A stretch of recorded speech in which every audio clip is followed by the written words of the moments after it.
अकुशल कामगार वापरून हजारो वर्ष जुनं मंदिराचं बांधकाम याला धक्का लागला.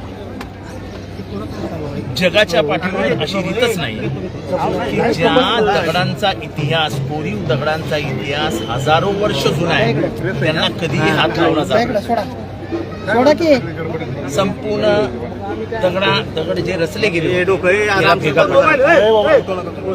दक्षिणात्य बाजूला जा, आजही जुनी मंदिरं अशा सुंदर अवस्थेत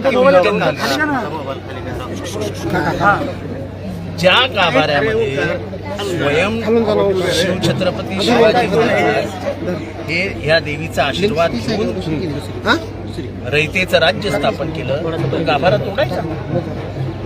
त्या मंडपाचा इतिहासचा पहिला उल्लेख हा 12व्या शतकातल्या ऐतिहासिक संदर्भांमध्ये सापडतो. 12व्या शतकातल्या इथे निंबाळकर म्हणजे जे निजामाचे सरदार होते, निंबाळकरांनी ही बाकीची बांधकामं केली. पण मंदिराचा इतिहास हजारो वर्ष जुना आहे. या देवीच्या अस्तित्वाचं ऐतिहासिक संदर्भ सोडलं तर ते पार त्रेता युगापर्यंत जातं.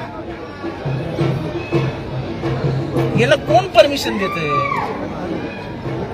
ज्या पायऱ्यांवरनं सर्वसामान्य जन खाली उतरतात त्या पायऱ्या 12व्या शतकातल्या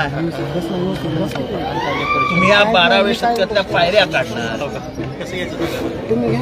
म्हणजे दर 5 वर्षांनी इथला जो कोणी असेल त्याचा 200 कोटी रुपयाचा घरभरणी कार्यक्रम आजपासून सुरू झाला.